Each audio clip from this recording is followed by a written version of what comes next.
साथियों नमस्कार, एक बार पुनः स्वागत है आपका ज्ञान गंगा आयुर्वेद क्लासेस में। आज हम बात करने वाले हैं चरक शारीर स्थान के छठे चैप्टर का शरीर बीजे शारीर अध्याय के अंतर्गत जो फोर्थ पॉइंट है, अर्थात बात करेंगे शरीर धातु गुण। शरीर धातु गुण मतलब शरीर के जो धातुएं होती है उनके गुणों के बारे में बात करेंगे। तो इससे पहले हम लोगों ने देखा था, जस्ट इस श्लोक से पहले चरक शारीर स्थान छठे चैप्टर का श्लोक नंबर 10 से पहले गुण की बात करते हैं। शरीर के जो टोटल गुण कितने होते हैं जो चरक स्थान में जो वर्णित है वो 41 है। सूत्र स्थान में हम लोगों ने जो शरीर के गुण की बात किया था वो टोटल 41 बात किया था, 41, जिसमें हम लोगों ने परादि गुण 10 कहा था, गुरुवादि गुण 20 कहा था, इंद्रिय गुण 6 कहा था और आत्म गुण, मतलब इस तरह के जो टोटल काउंट करेंगे तो 41 गुण आएंगे। बट यहां पर जो बात करेंगे शरीर धातु गुणों में केवल गुरुवादि गुण की बात करेंगे, जिसमें गुरु लघु शीत उष्ण, इस तरह से जो गुरु आदि मतलब टोटल जो 20 होते हैं, मतलब 10 होते हैं, प्रत्येक का अपोजिट भी 10 हो जाएगा, 20 हो जाएगा। तो वो गुरु आदि अर्थात 20 जो गुरु होते हैं, 20 गुरुवादि गुण होते हैं उससे संबंधित, क्योंकि जो गुरुवादि गुण होते हैं उसको चिकित्सकीय गुण कहते हैं। इन्हीं गुणों का चिकित्सा में प्रयोग किया जाता है, इन्हीं गुणों के आधार पर चिकित्सा प्रयोग किया जाता है। ओके, तो यहाँ पर शरीर धातु गुणों में गुरुवादि गुणों की बात करेंगे। तो यहाँ देखेंगे श्लोक पे, देखेंगे श्लोक आप देख रहे होंगे कि तत्र एमे शरीर धातु गुणा, तत्र एमे शरीर धातु गुणा संख्या सामर्थ्य करा तद्यता गुरु। तो ये जो गुरुवादि गुण कौन कौन से हैं इसमें देखेंगे, गुरु लघु शीत उष्ण स्निग्ध रुच्छ मंद तीक्ष्ण, एक दूसरे का अपोजिट है ना, कपल में है। स्थिर का अपोजिट सर, मृदु का अपोजिट कठिन, विषद का अपोजिट पृच्छिल, श्लेष्ण का अपोजिट खर, सूक्ष्म का अपोजिट स्थूल और सांद्र का अपोजिट द्रव। ये इस तरह से है। बाकी डॉट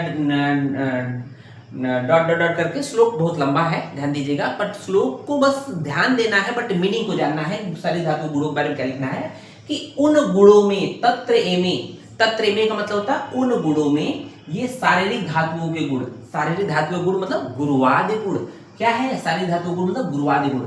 उन गुणों में ये शारीरिक धातुओं के गुण औषधों के समान या असमान होने से वृद्धि या ह्रास को करने वाले होते हैं। तो हम लोगों ने बात किया था किस तरह से औषध मतलब चिकित्सा जब करते हैं, तो जब किसी भी बीमारी में किसी भी दोष को, अगर कोई दोष बढ़ा है तो उस दोष को उस दोष के समान गुणों वाले अगर औषध का प्रयोग कर देंगे तो दोष बढ़ेगा, और दोष के विपरीत अगर औषध का प्रयोग करेंगे तो घटेगा। तो वही कह रहा है कि औषधों के समान या असमान होने से वृद्धि या ह्रास को करने वाले होते हैं।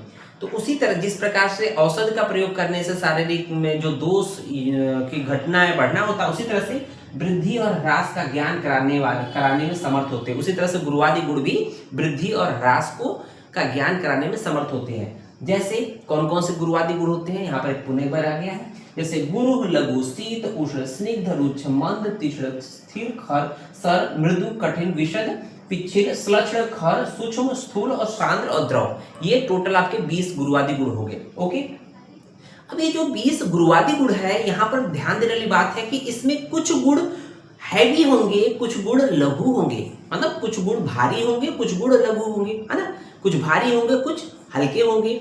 स्वाभाविक सी बात है, जैसे कुछ धातुएं भारी होती है, कुछ धातुएं हल्की होती है हमारे शरीर में जो है।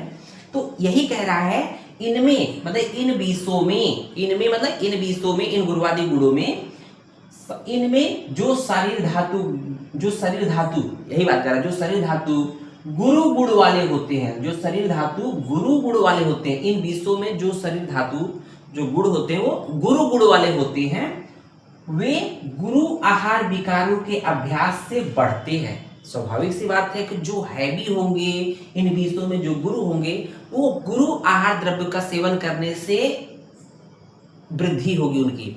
उसके जस्ट अपोजिट सोचा जाए कि इन 20 में से जो शारीरिक धातु गुण लघु होंगे, जो लघु नेचर के होंगे, हल्के होंगे, तो क्या होगा कि फिर उन गुरु आहार द्रव्यों के सेवन से क्या होंगे, उनका ह्रास होगा। क्योंकि हम लोग अगर गुरु आहार का सेवन कर रहे हैं तो जो गुरु धातुएं होंगी, जो भारी धातु होंगी, उनकी वृद्धि होगी, और जो हल्की धातु होंगी उस गुरु आहार की वजह से उनकी ह्रास होगा। क्लियर। उसी तरह से जस्ट अपोजिट कह रहा है और लघु विकारों से बढ़ते हैं। यहां देखेंगे कि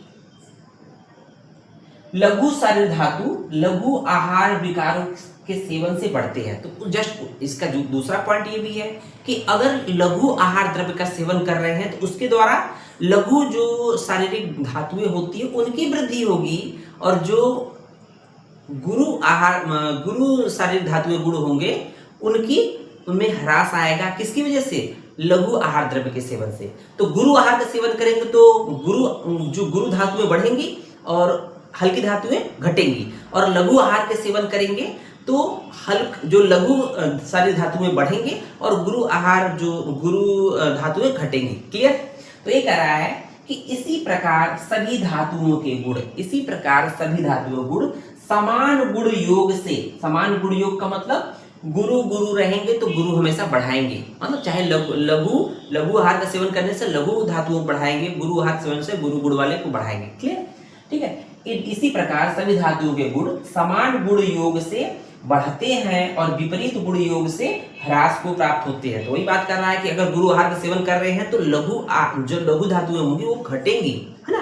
तो ये हो गया। तो ये तो समझ में आ गया वो कहना क्या चाह रहा है। ओके, अब यहाँ पर देखेंगे कि इसीलिए अन्य शारीरिक धातुओं की अपेक्षा, इसीलिए अन्य शारीरिक धातुओं की अपेक्षा अधिक रूप में मांस के सेवन से मांस की वृद्धि होती है। तो कह रहा है अधिक रूप में, ध्यान दीजिएगा, वेरी वेरी इंपॉर्टेंट, बहुत इंपॉर्टेंट है नोट करने वाला, कि अधिक रूप में मांस के सेवन से मांस की वृद्धि होती है। तो अधिक रूप में जब मांस का सेवन कर रहे हैं तो मांस की वृद्धि अधिक रूप में होगी। ऐसा नहीं है कि मांस के अलावा अन्य शारीरिक धातुओं की वृद्धि नहीं होगी। जब भी कोई व्यक्ति मांस का सेवन करता है तो मांस की वृद्धि तो होती है, उसके साथ साथ जो अन्य धातुएं हैं उसकी भी वृद्धि होती है, लेकिन अन्य धातुओं की वृद्धि उतनी नहीं होती है जितनी की मांस धातु की वृद्धि होती है। उसी तरह से देखेंगे कि रक्त के सेवन से रक्त की वृद्धि होगी, रक्त के सेवन से रक्त की ज्यादा वृद्धि होगी, और अन्य धातुओं की वृद्धि थोड़ा कम होगी, बट वृद्धि होगी। मेदा के सेवन से मेदा की वृद्धि होगी, वसा के सेवन से वसा की वृद्धि होगी। वेरी वेरी इंपॉर्टेंट बच्चों, यह ध्यान देने वाली बात है कि तरुण अस्थि के सेवन से अस्थि की वृद्धि होगी, न कि तरुण अस्थि। तरुण अस्थि दैट इज कॉल्ड कार्टिलेज।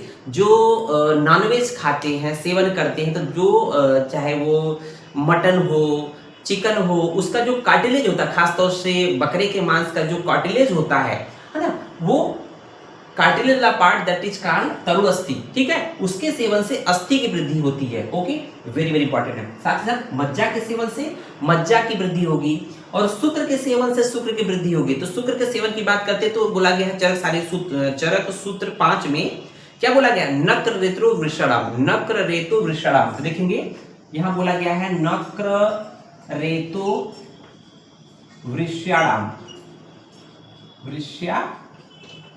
अर्थात सबसे ज्यादा वृष द्रव्य में अगर किसका शुक्र है? नक्र था, घड़ियाल का शुक्र सबसे ज्यादा वृष कारक होता है। ओके, देखेंगे आम गर्भ अर्थात अंडे के सेवन से गर्भ की पुष्टि एवं वृद्धि होती है। तो आम गर्भ के सेवन से, अंडे के सेवन से गर्भ की पुष्टि एवं वृद्धि होती है। तो इस तरह से शारीरिक धातुओं के गुणों की जो बात की गई थी, शारीरिक धातु गुण जो हेडिंग था, हम लोगों ने कोशिश किया है इसको क्लियर किया जाए। उम्मीद है वीडियो पसंद आया होगा। धन्यवाद।